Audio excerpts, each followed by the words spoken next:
Hello everyone, welcome to my YouTube channel physics queen learn physics in the easiest way. आज हम gate 2019 से एक बहुत ही important question करने वाले हैं। एंड ये जो क्वेश्चन है मैलिस लॉ पे बेस्ड है, जो कि ऑप्टिक्स का पार्ट रहता है इलेक्ट्रोमैग्नेटिक थ्योरी का। काफ़ी इंपॉर्टेंट लॉ है और मैं डिटेल में इसको यहाँ पर एक्सप्लेन करने वाली हूँ। ये क्वेश्चन काफ़ी कंसेप्चुअल है, इससे आपको मैलिस लॉ अच्छे से क्लियर होगा और इससे रिलेटेड जो भी क्वेश्चन आएंगे आप सारे क्वेश्चन अच्छे से सॉल्व कर सकते हैं। So in a set of n successive polarizers, the mth polarizer makes an angle of m pi by 2n with the vertical. Vertical के साथ जो mth polarizer है वो इतना एंगल बना रहा है जहाँ पे n नंबर ऑफ polarizers है उस सिस्टम में, उस सेट में. A vertically polarized light beam of intensity I naught is incident on two such sets n equals to n1 and n equals to n2. दो सेट्स हैं हमारे पास जिन पर ये वर्टिकली पोलराइज जो लाइट है बीम वो इंसिडेंट हो रही है और ये गिवन है कि n2 जो है वो ग्रेटर है n1 से. Let the intensity of light beams coming out be in1 and in2 respectively, then which of the following statement is correct about the two outgoing beams. तो यहाँ पे इंटेंसिटी में रिलेशन बताना है और पोलराइजेशन कैसा होगा, वर्टिकल हॉरिजॉन्टल, वो बताना है. तो हमने यहाँ क्या किया, अज्यूम कर लिया कि n1 जो है वो लेस देन है n2 से, तो हमने n1 को 2 मान लिया और n2 को 3 कंसीडर कर लिया. ठीक है, तो पहले n1 इक्वल्स टू 2 के लिए हम लोग सॉल्व कर रहे हैं. तो वर्टिकली पोलराइज इंसिडेंट लाइट आ रही है यहाँ पर, देखिए आई नॉट वर्टिकली पोलराइज्ड है और ये हमने पोलरॉइड्स बना दिए. n1 इक्वल्स टू 2 यानी दो यहाँ पर पोलरॉइड्स हैं. तो ये जो पहला पोलरॉइड है इसकी जो ट्रांसमिशन एक्सिस होगी, ये mth पोलराइजर है ना, तो पहला पोलराइजर है. तो पहले पोलराइजर के लिए जो आपका एंगल बनता है वो होता है m पाई बाई 2n, है ना. तो इसके लिए n तो हो गया 2, m पाई बाई 2, तो m की वैल्यू 1 रखेंगे तो ये पाई बाई 4 आ गया. यानी पहली पोलराइजर की जो ट्रांसमिशन एक्सिस है वो वर्टिकल से पाई बाई 4 का एंगल बना रही है, राइट. और जो दूसरी एक्सिस होगी, दूसरा पोलराइजर, m की वैल्यू यहाँ पर 2 रख दो तो कितना आ गया, 2 पाई by 4, that means pi by 2. यानी वर्टिकल से जो एंगल वर्टिकल से बन रहा है, तो वर्टिकल से सेकंड ट्रांसमिशन एक्सिस जो है पोलराइजर की या पोलरॉइड की, that is making an angle of pi by 2 with the vertical. Question में ये गिवन है, इन्फॉर्मेशन हमने बना दिया यहाँ पर.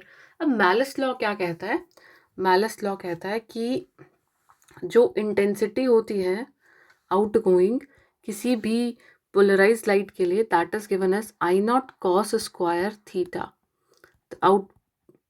outgoing intensity will be I naught cos square theta. There is a theta. Theta is the angle between the different consecutive polaroids, है ना. तो यहाँ पर पहला हम वर्टिकल लाइट आ रही है, अभी तो लाइट को देख रहे हैं हम, ये इंसिडेंट वर्टिकल यहाँ पर बीम आई है. अभी इसका पोलराइजेशन जो होगा, इसके जो कंपोनेंट्स इस एक्सिस के अलॉन्ग होंगे ना, वो ट्रांसमिट कर जाएंगे. इस एक्सिस वाले अलॉन्ग के अलॉन्ग जो वाइब्रेशंस हो रहे हैं वो सिर्फ पास कर रहे हैं, बाकी सब ब्लॉक हो गए. ये पोलरॉइड का काम रहता है. तो यहाँ पर देखिए, ये जो I not cos square 30 degree, the angle with the, ये जो, क्योंकि वर्टिकली पोलराइज लाइट है हमारे पास, इसके साथ जो एंगल बन रहा है वो 30 डिग्री का है. So I not cos square 30, I naught 3/4, √3/2 रहेगी वैल्यू, तो 3/4 आपको यहाँ से इंटेंसिटी मिल गई, आउटपुट आउटगोइंग इंटेंसिटी मिल गई है. अब जो दूसरा, सॉरी यहाँ पे थे हम, I not cos square pi by 4, I naught by 2 आपको यहाँ पर इंटेंसिटी मिली और ये वाइब्रेशंस अलोंग दिस डायरेक्शन हो रहा है, अलोंग द ट्रांसमिशन एक्सिस. ये पोलरॉइड का रूल रहता है, ये मैंने डिटेल में पढ़ाया भी है यूट्यूब पे, आप लोग वो ज़रूर से देखना, वहाँ से आपको और अच्छे से क्लियर हो जाएगा. अब यहाँ जो दूसरी ट्रांसमिशन एक्सिस है, that is making an angle of pi by 2 with the vertical. तो यहाँ देखना है कॉन्जिक्यूटिव पोलरॉइड, ये पहले की ट्रांसमिशन एक्सिस है TX1 और TX2, इनके बीच का एंगल देखा जाता है हमेशा. तो इनके बीच एंगल कितना बन रहा है, अभी पाई बाई 4 ही बन रहा है.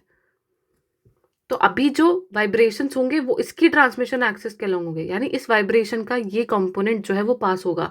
तो वाइब्रेशंस कैसे हो रहे हैं, देखिए हॉरिजॉन्टल वाइब्रेशंस हो गए. तो वर्टिकल था हमारे पास इनपुट जो वाइब्रेशन था, और आउटपुट वाइब्रेशन जो हमें मिल रहा है वो हॉरिजॉन्टल हो गया है, राइट. तो ये कितना होगा, I naught by 2 cos square pi by 4. तो ये तो हमने फाइंड आउट कर लिया कि आउटपुट हमें हॉरिजॉन्टल पोलराइज्ड मिल रहा है, लेकिन जो इंटेंसिटी होगी वो कितनी होगी वो हमें देखना है कि किसके लिए ज़्यादा होगी.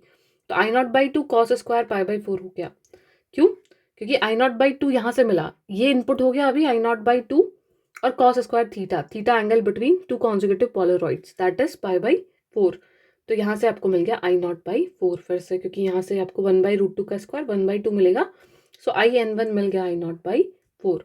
अब हमने क्या किया, n को 3 ले लिया, यहाँ पर n को 3 ले लिया, तो 3 पोलरॉइड्स बना दिए।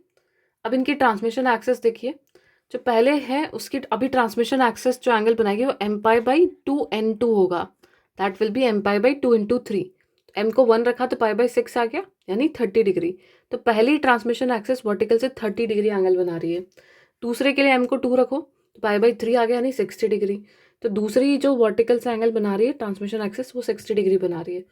तीसरी वाइब्रेशनल के लिए आप लोग क्या करेंगे, पोलराइजर के लिए m को 3 रखेंगे तो π/2 आ गया, यानी वर्टिकल से ये एंगल π/2 का बन रहा है। ये ट्रांसमिशन एक्सिस TX3 है। तो वाइब्रेशंस अभी इसके अलॉन्ग ही मिलने हैं हमें, तो यहाँ भी हॉरिजॉन्टल वाइब्रेशन ही, पोलराइजेशन ही आपको मिल रहा है। तो पहला जो I0 जाएगा यहाँ से इंटेंसिटी, इसका ये कंपोनेंट पास होगा यहाँ से, और इसकी इंटेंसिटी होगी I0 cos स्क्वायर 30। तो I0 3/4 आपको मिल गया यहाँ से। अब अगली जो ट्रांसमिशन एक्सिस है पोलरॉइड की, वो 60 डिग्री एंगल बना रही है। तो TX1 और TX2 के बीच का एंगल लेना होता है आपको, कॉन्जुगेटिव ट्रांसमिशन एक्सिस के बीच का एंगल। तो ये 30 था, तो ये भी 30 हो गया। सो अभी जो इंटेंसिटी यहाँ से आई है 3I0/4, सो 3I0/4 का कॉस स्क्वायर 30 करना है फिर से, तो ये आपको मिलेगा 9I0/16। नेक्स्ट ये 9I0/16, अभी ये ट्रांसमिशन एक्सिस देखिए, ये है TX2 which is making an angle of 60 degree with the vertical, और ये TX3 है which is making an angle of 90 degree with the vertical. तो हमें कॉन्जुगेटिव यानी TX2 और TX3 के बीच का एंगल लेना है, वो फिर से कितना हो गया, 30 डिग्री हो गया। तो अभी जो इंटेंसिटी आई 9I0/16, इसका फिर से कॉस स्क्वायर 30 हो जाएगा, तो ये आ गया 27I0/64।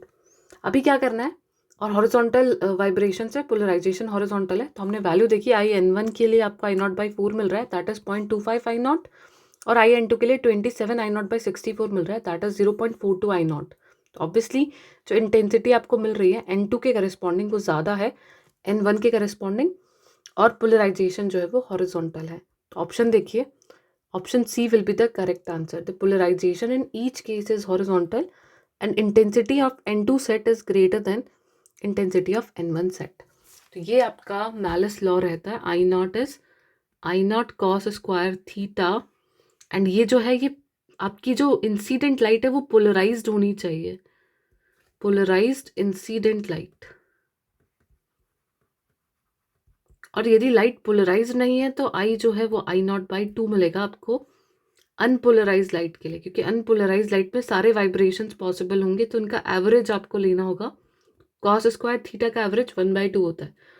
तो यदि अनपोलराइज लाइट इंसिडेंट हो रही है तो I0/2 आपको रिजल्टेंट इंटेंसिटी मिलेगी उस एक पोलरॉइड के लिए, एक पोलरॉइड के केस की बात कर रहे हैं। और यदि पोलराइज लाइट आ रही है तो I0 cos स्क्वायर थीटा आपकी आउटपुट इंटेंसिटी आपको मिलने वाली।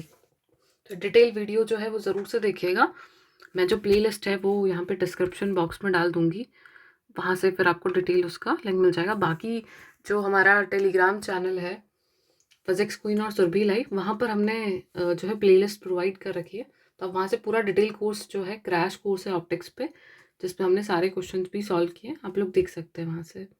So thank you everyone, and आप में से कोई भी यदि अनअकैडमी पे सब्सक्राइब करना चाहता है तो आप मेरा कोड सुरभि लाइव यूज़ कर सकते हैं फॉर 10% डिस्काउंट, है ना। बहुत सारे कोर्सेज चल रहे हैं और बहुत सारी फ्री क्लासेस भी चल रही हैं, तो आप स्पेशल क्लासेस देखना चाहते हैं तो सुरभि लाइव ज्वाइन करके और प्रोफाइल सुरभि उपाध्याय से सर्च करके आप लोग फॉलो कर सकते हैं अनअकैडमी के प्लेटफॉर्म पे जाके CSIR UGC नेट कैटेगरी में।